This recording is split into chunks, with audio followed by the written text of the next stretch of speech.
তো বিয়ের পর কোনো দম্পতিই চাইবেন না তাদের সন্তান এরকম কাটা ঠোঁট বা এরকম বড় মাথা কিংবা এরকম মাথার খুলি নেই, এইরকম অবস্থাতে পৃথিবীতে আসেন। তো কেউ চাইবেন না তার কলেজের টুকরা সন্তানটা এভাবে এনআইসিইউতে জীবনের জন্য লড়াই করুক। আবার এটাও কেউ চাইবেন না যে সন্তান জন্ম দিতে গিয়ে মায়ের এই ধরনের কোনো বড় ক্ষতি হয়ে যাক।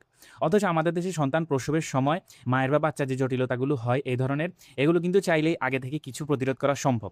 শুধু দরকার সন্তান নেওয়ার অন্তত 1 থেকে 3 মাস আগে কিছু প্রস্তুতির। তো আজকে আমরা জানবো সুস্থ বাচ্চা এবং নিরাপদ মাতৃত্বের জন্য কনসিভ করার আগে কোন কোন পরীক্ষা এবং কি করা উচিত। তো কনসিভ করার আগে মায়ের রক্ত স্বল্পতা আছে কিনা তা একজন ডাক্তার দেখিয়ে এরকম একটা সিবিসি রিপোর্ট করাতে হবে। কারণ মায়ের শরীরে আগে থেকে যদি আয়রনের ঘাটতি থাকে তাহলে প্রসবের সময় সামান্য রক্তক্ষরণও কিন্তু মায়ের জন্য প্রাণঘাতী হতে পারে।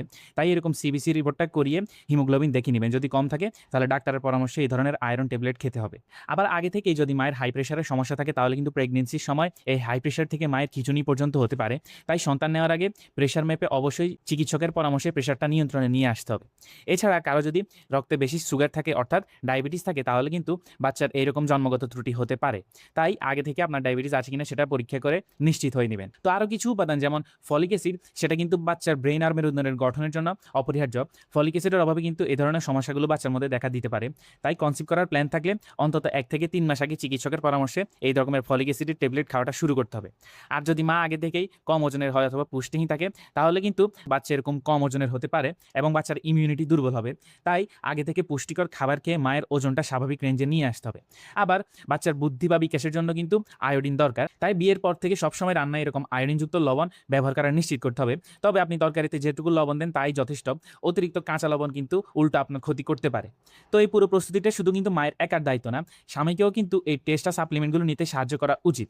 আর পরিবারের বিশেষ করে শ্বশুরবাড়ির সাপোর্টও কিন্তু দরকার, বিশেষ করে পুষ্টিকর খাবার এবং মানসিক চাপ না দেওয়া। কারণ মানসিক চাপে পড়লে অনেক সময় কিন্তু হরমোনাল ব্যালেন্সে প্রভাব পড়ে আর সেটা থেকে কিন্তু পরবর্তীতে বিভিন্ন জটিলতা হতে পারে। এটা আলাদাভাবে বলার কারণ আমাদের অনেক মাই কিন্তু শ্বশুরবাড়িতে এই সাপোর্টটা পান না। তো এই সব রকমের প্রস্তুতি শেষ হলে জানা জরুরি মিলনের সঠিক সময়টা। সাধারণত যেসব মহিলার পিরিয়ডের সাইকেল 28 দিনের, তাদের ক্ষেত্রে মাসিক শুরুর প্রথম দিন হিসাব করলে 12 থেকে 16 নম্বর দিনের মধ্যে কিন্তু মিলন করলে গর্ভধারণের সম্ভাবনা সবচেয়ে বেশি থাকে। তো এই প্রস্তুতিগুলো কিন্তু আসলে তেমন কঠিন কিছু না, শুধু আগে থেকে একটু সচেতন হওয়া দরকার। তো সুস্থ মা এবং সুস্থ শিশুর জন্য কিন্তু পুরো পরিবারকে একসাথে এগিয়ে আসতে হবে।